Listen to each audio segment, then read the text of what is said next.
Good morning बेटा। कल हमने अपना chapter number 1 motion and time finish कर लिया था। उस चैप्टर के जो कि क्वेश्चन आंसर थे वो मैंने आपको आज कल वाले पीडीएफ के साथ कल वाली वीडियो के साथ पीडीएफ की फॉर्म में सेंड कर दिए थे। उसका जो बुक वर्क है वो आपको इस वीडियो के साथ पीडीएफ फॉर्म में मिल जाएगा। उसको आप अपनी नोटबुक बुक के अंदर ही नोट डाउन कर लेना और जो अपना टिक है वो लगा लेना, जो भी लिखने का है वो लिख लेना। ठीक है, आज जो हम चैप्टर अपना शुरू करने वाले हैं उसका नाम है हीट। ठीक है, तो चैप्टर शुरू करने से पहले एक बार हम इसके बारे में हल्का सा डिस्कशन करते हैं। देखो, आप अपनी रेगुलर लाइफ जो हम अपने रोज के जो दिन बिताते हैं उसमें कभी ना कभी आप ये वर्ड सुनते होंगे, हॉट या फिर कोल्ड, गर्म या फिर ठंडा, सुनते होंगे ना। सपोज करो आपके पास एक कप है जिसमें कि हमने बहुत गर्मा गर्म कॉफी डाली हुई है, यानी कि आपके पास एक हॉट कप ऑफ कॉफी है। ठीक है, वो बहुत गर्म है, आपको उस कॉफी को ठंडा करना है। तो अब क्या करोगे, आप उसमें क्या करोगे, कुछ ऐसी चीज डालोगे जो कि ठंडी होगी पहले से ही। जैसे कि मान लो आपने उस हॉट कॉफी के अंदर डाल दिए आइस क्यूब्स। ठीक है, तो जैसे ही आप हॉट कॉफी में आइस क्यूब्स डाल दोगे, जो कॉफी है वो ठंडी होना शुरू हो जाएगी और जो आइस है वो पिघलना शुरू हो जाएगी। ठीक है, जैसे ही आपने क्या करा, ये हमारे पास मान लो कॉफी मग है, इसमें हमने कॉफी डाली हुई है जो कि बहुत गर्म है, बहुत ज्यादा गर्म, इसमें भाप निकल रही है। ठीक है, इस कॉफी को आपको ठंडा कर दो, तो आप क्या करोगे, इसमें आइस क्यूब्स ऐड कर दोगे। हमने आइस क्यूब्स ऐड कर दिए यहाँ पे। ठीक है, तो जैसे ही आपने कॉफी के अंदर आइस क्यूब्स ऐड करे, हुआ क्या कि जो ये कॉफी है ये ठंडी होनी शुरू हो गई और जो बर्फ है, जो ये आइस है, ये मेल्ट होना शुरू हो जाती है। अब तो ये भी बर्फ मेल्ट होना क्यों शुरू होती है, तो होता क्या है यहाँ पे कि यहाँ पे कुछ ऐसा कुछ चीज है, बर्फ के बीच में और कॉफी के बीच में कुछ चीज ट्रांसफर हो रही है। ठीक है, यानी कि क्या हो रहा है यहाँ पे, something is transferring between ice and coffee.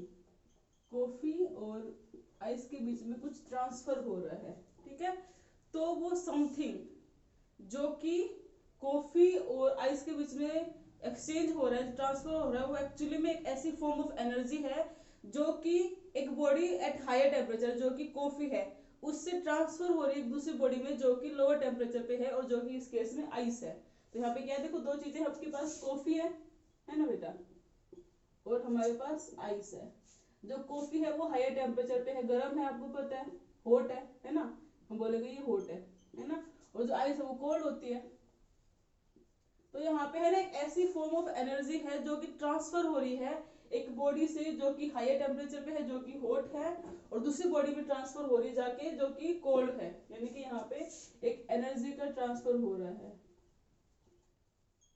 ठीक है, तो ये जो काइंड ऑफ एनर्जी है जो कि ट्रांसफर हो रही है एक बॉडी एट हायर टेम्परेचर, एक हॉट बॉडी से एक कोल्ड बॉडी की तरफ, उसी को बोला जाता है हीट।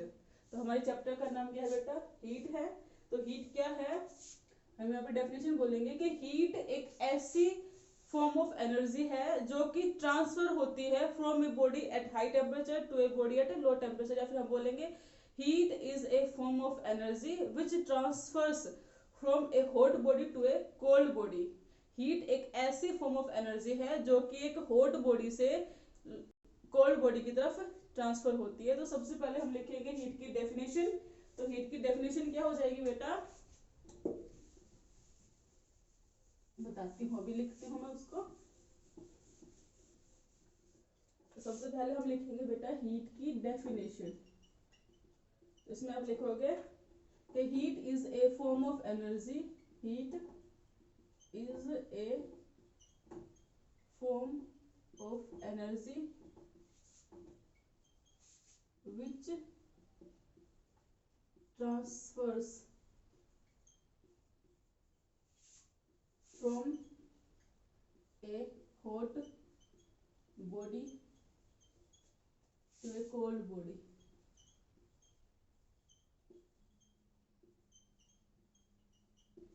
ठीक है, हीट की क्या डेफिनेशन है बेटा कि heat is a form of energy which transfers from a hot body to a cold body. Heat energy की वो फॉर्म है जो कि एक हॉट बॉडी से कोल्ड बॉडी की तरफ ट्रांसफर होती है। तो हीट की डेफिनेशन समझ में आई बेटा आपको। ठीक है, इसके बाद हम देखेंगे, अब देखो हीट कि डेफिनेशन समझ में आई। तो इस चैप्टर के अंदर हम हीट के एस्पेक्ट्स देखेंगे, टेम्परेचर के बारे में पढ़ेंगे, टेम्परेचर मेजरमेंट के पढ़ेंगे और टेम्परेचर मेजरमेंट या फिर टेम्परेचर के जो इफेक्ट्स होते हैं वो पढ़ेंगे। तो जो हमारा चैप्टर नंबर 2 हीट है उसके जो मेन कंपोनेंट्स है वो क्या है, aspects of heat, temperature, measurement of temperature and there effects. ठीक है, अब हीट तो हमने पढ़ लिया कि हीट एक ऐसी फॉर्म ऑफ एनर्जी है जो कि एक हॉट बॉडी से कोल्ड बॉडी की तरफ ट्रांसफर होती है।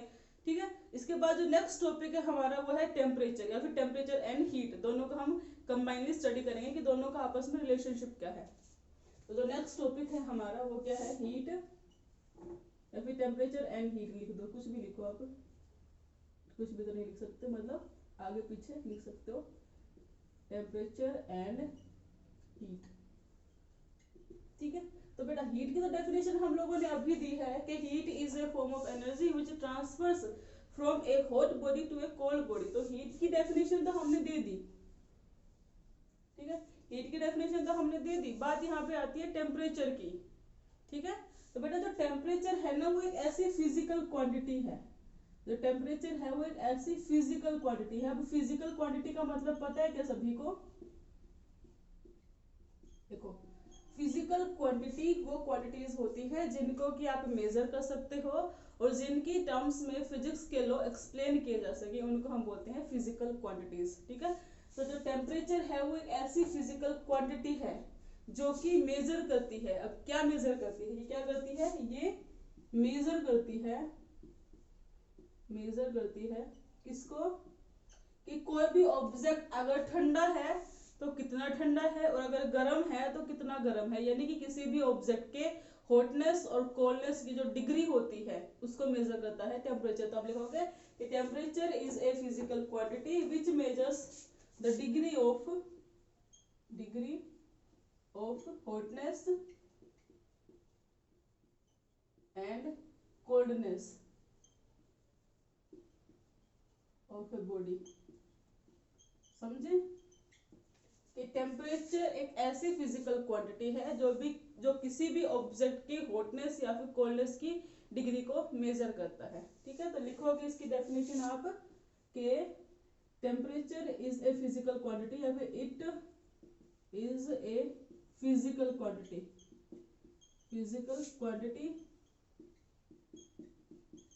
विच मेजर्स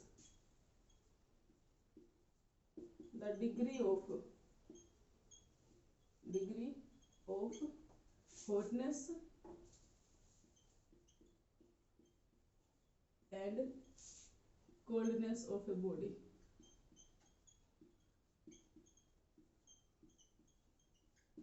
ठीक है, कि जो टेम्परेचर है बेटा वो एक ऐसी फिजिकल क्वांटिटी है जो कि मेजर करती है किसी भी ऑब्जेक्ट के हॉटनेस और कोल्डनेस की डिग्री को, कि कोई ऑब्जेक्ट अगर गर्म है तो कितना ज्यादा गर्म है या फिर अगर ठंडा है तो कितना ठंडा है, उसको मेजर करता है टेम्परेचर। अब ये जो टेम्परेचर होता है ना बेटा, इसको आप डिक्रीज या इंक्रीज कर सकते हो हीट की मदद से। ठीक है, यानी कि जो हीट है वो टेम्परेचर को इंक्रीज भी कर सकती है, डिक्रीज भी कर सकती है। ठीक है, तो हम यहाँ पे लिखेंगे कि heat can increase or decrease temperature। जो हीट है वो टेम्परेचर इंक्रीज भी कर सकती है, वो टेम्परेचर को डिक्रीज भी कर सकती है। अगर मान लो आपने किसी ऑब्जेक्ट को हीट दे दी, ठीक है, आपने इसको गर्मी दे दी तो उसका टेम्परेचर इंक्रीज हो जाएगा, और मान लो आपने किसी ऑब्जेक्ट से हीट ले ली तो उसका टेम्परेचर डिक्रीज हो जाएगा। तो जो हीट है वो किसी भी ऑब्जेक्ट के टेम्परेचर को इंक्रीज भी कर सकती है, डिक्रीज भी कर सकती है। ठीक है, समझे बेटा। अब हीट का जो फ्लो होता है, direct flow of heat can be measured by the term temperature, कि टेम्परेचर की हेल्प से आप ये मेजर कर सकते हो कि जो हीट का फ्लो हो रहा है वो कौन से ऑब्जेक्ट की तरफ हो रहा है। ठीक है, जैसे कि मान लो मैंने बोला hot body to cold body, अगर कोई बॉडी हॉट है तो ऑब्वियसली उसका टेम्परेचर हाई होगा, अगर कोई ऑब्जेक्ट लो कोल्ड है तो साफ पता है कि उसका जो टेम्परेचर होगा लो होगा, है ना। तो हम बोल सकते हैं कि जो हीट है ना वो हाई टेम्परेचर से लो टेम्परेचर की तरफ फ्लो करता है। तो हीट का जो डायरेक्ट फ्लो है वो देखने के लिए हम हेल्प ले सकते हैं किसकी, टेम्परेचर की। ठीक है बेटा, इतना समझ में आया आपको कि हीट क्या होती है, टेम्परेचर क्या होता है। हीट एक ऐसी फॉर्म ऑफ एनर्जी है जो कि एक हॉट बॉडी से कोल्ड बॉडी की तरफ ट्रांसफर होता है। ठीक है। टेम्परेचर क्या है? टेम्परेचर बताता है कि कोई भी ऑब्जेक्ट अगर हॉट या फिर कोल्ड है तो उसकी डिग्री क्या है, कि कितना ज्यादा वो हॉट है, कितना ज्यादा वो कोल्ड है। यानी कि temperature is a physical quantity which measures the degree of hotness and coldness of a body. ठीक है, टेम्परेचर और हीट के बारे में समझ में आया बेटा। इसके बाद जो नेक्स्ट टॉपिक है हमारा वो है मेजरमेंट ऑफ टेम्परेचर, की टेम्परेचर का मेजरमेंट आप कैसे करोगे। तो इसी के साथ हम शुरू करते हैं अपना नेक्स्ट टॉपिक जो है बेटा मेजरमेंट ऑफ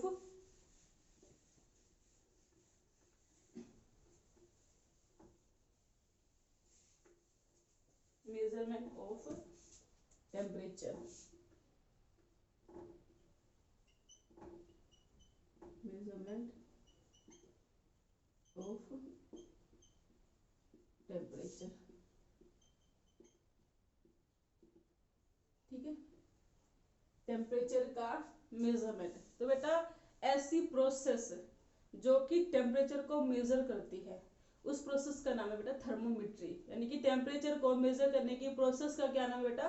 थर्मोमेट्री। तो इसमें आप लिखोगे पहला पॉइंट कि the process of measurement of temperature, the process of measurement of temperature is thermometry.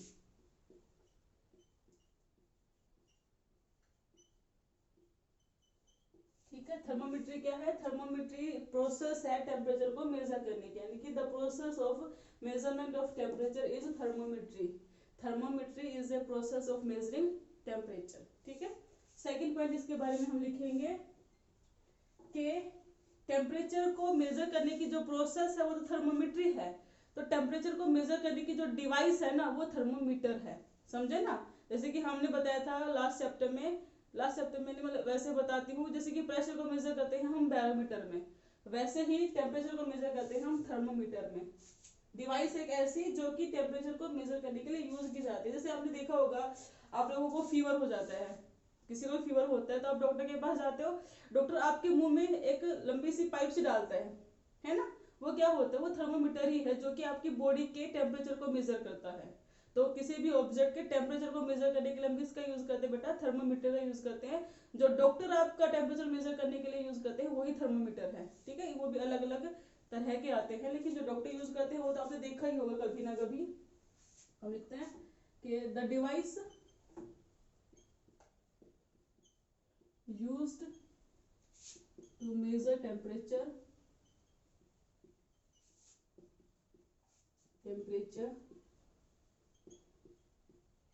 is thermometer।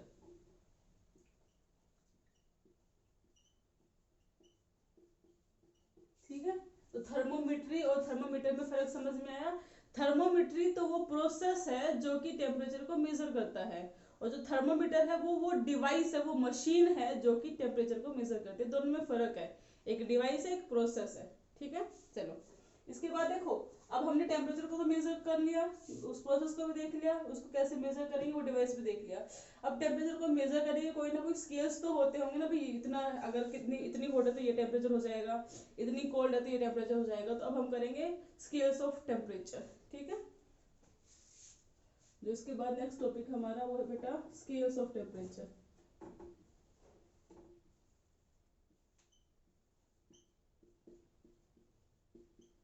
Scales of temperature. ठीक है, तो बेसिकली बेटा जो स्केल्स ऑफ टेम्परेचर हैं मेनली 3 टाइप के हैं। पहला जो स्केल है वो तो आप सबने सुना होगा सेल्सियस। ठीक है, जो सेकंड स्केल है बेटा वो है फ़ारेनहाइट।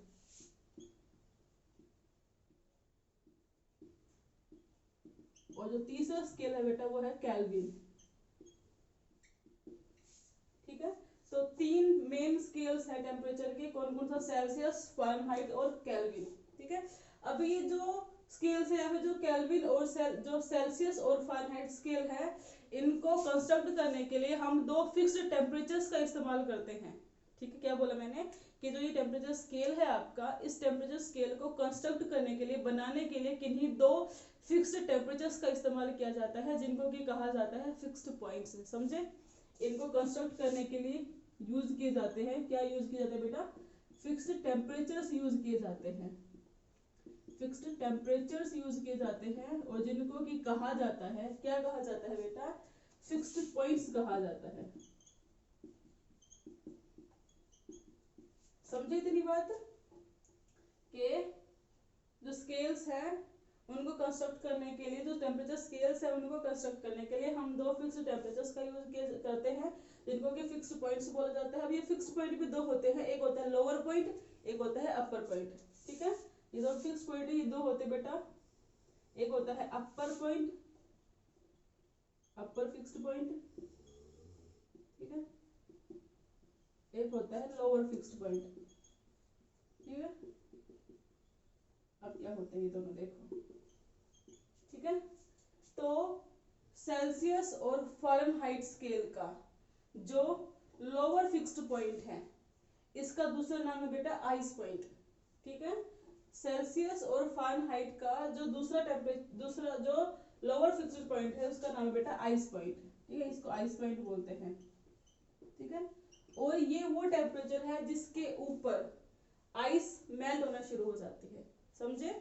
सेल्सियस और फ़ारेनहाइट स्केल का जो लोअर फिक्स्ड पॉइंट है उसको बोला जाता है आइस पॉइंट, और ये वो टेम्परेचर है जिसके ऊपर आइस मेल्ट होना शुरू हो जाती है। क्या होता है बेटा? यहाँ पे आइस मेल्ट होती है, यहाँ लिखते हैं ऊपर आइस मेल्ट्स।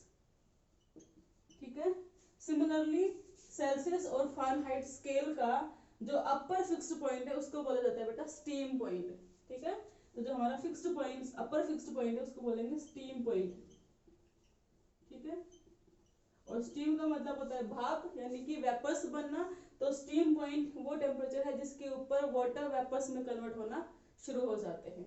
ठीक है, तो इतना समझ में आया कि जो आपके स्केल्स है टेम्परेचर के मेनली तीन है, सेल्सियस, फ़ारेनहाइट और केल्विन। और इनको टेम्परेचर स्केल्स को कंस्ट्रक्ट करने के लिए हम फिक्स्ड टेम्परेचर्स का यूज करते हैं। जो फिक्स्ड टेम्परेचर्स है उनको फिक्स्ड पॉइंट्स भी कहा जाता है। ये दो होते हैं, एक होता है अपर फिक्स्ड पॉइंट, एक होता है लोअर फिक्स्ड पॉइंट। ठीक है, तो जो टेम्परेचर का जो लोअर फिक्स्ड पॉइंट है उसको आइस पॉइंट भी बोला जाता है, और ये वो टेम्परेचर है जिसके ऊपर आइस मेल्ट होना शुरू होती है। जो अपर फिक्स्ड पॉइंट है उसको स्टीम पॉइंट भी बोला जाता है, और ये वो टेम्परेचर है जिसके ऊपर वाटर वेपर्स में कन्वर्ट होना शुरू होते हैं। ठीक है, ये तो हमने बात की सेल्सियस और फ़ारेनहाइट स्केल की। अब बात आती है यहाँ पे केल्विन स्केल की। ठीक है, देखो बेटा, तो जो ये केल्विन स्केल है ना ये मेनली यूज किया जाता है एस्ट्रोनॉमी के अंदर। ठीक है, जो केल्विन स्केल है ना ये मेनली यूज किया जाता है, मेनली यूज्ड इन एस्ट्रोनॉमी। ठीक है, एस्ट्रोनॉमी का मतलब स्पेस की स्टडी करना। ठीक है, तो ये केल्विन स्केल है ये मेनली यूज किया जाता है एस्ट्रोनॉमी, क्योंकि जो स्पेस का टेम्परेचर होता है ना बेटा, या तो वो टू हॉट होता है या फिर वो टू कोल्ड होता है, यानी कि या तो बहुत ही ज्यादा गर्म होता है या फिर बहुत ही ज्यादा ठंडा होता है। ठीक है, तो इन दोनों टेम्परेचर्स के लिए जो केल्विन स्केल है वो मोस्ट सुटेबल है। ठीक है बेटा, समझे? एस्ट्रोनॉमी के अंदर केल्विन स्केल का यूज किया जाता है। जो केल्विन स्केल है वो इसलिए यूज किया जाता है क्योंकि स्पेस में जो टेम्परेचर है या तो वो बहुत ज्यादा गर्म होता है, या फिर या जो स्पेस है या तो वो बहुत ज्यादा गर्म होगा या फिर बहुत ज्यादा ठंडा होगा, और दोनों के लिए जो केल्विन स्केल है वो मोस्ट सुटेबल स्केल है। इसीलिए एस्ट्रोनॉमी में हम केल्विन स्केल का यूज करते हैं। बाकी जो अपने डेली लाइफ के जो टेम्परेचर मेजरमेंट है उनके लिए हम सेल्सियस और फ़ारेनहाइट स्केल का यूज करते हैं। आज के लिए बेटा इतना ही करेंगे। कल के लिए हम देखेंगे कि जो ये अपर फिक्स्ड पॉइंट है, जो लोअर फिक्स्ड पॉइंट है, इनकी क्या क्या वैल्यूज हैं सेल्सियस स्केल में, फ़ारेनहाइट स्केल में और केल्विन स्केल के अंदर, और कैसे हम सेल्सियस से फ़ारेनहाइट में कन्वर्ट कर सकते हैं, और कैसे हम केल्विन से फ़ारेनहाइट में या फिर केल्विन से सेल्सियस में, इनका कन्वर्जन भी देखेंगे कि एक स्केल से दूसरे स्केल में आप कैसे टेम्परेचर को कन्वर्ट करोगे, उनके अपर फिक्स्ड पॉइंट और लोअर फिक्स्ड पॉइंट क्या है। आज के लिए बेटा इतना ही करेंगे, आगे का काम जो होगा वो हम कल की क्लास में करेंगे। ठीक है, इसमें कुछ भी जो आपको डाउट होता है वो आप वीडियो के नीचे कमेंट करके पूरी प्लीज पूछ लेना बेटा। और साथ में क्या है कि जो इससे पहले जो चैप्टर था हमारा मोशन एंड टाइम, उसका जो बुक वर्क होगा वो आपको पीडीएफ के फॉर्म में मिल जाएगा इस वीडियो के साथ, तो उसको आप अपनी बुक के अंदर अच्छे से रिटर्न कर लेना, राइट वर्क कर लेना उसका। ठीक है बेटा, थैंक यू।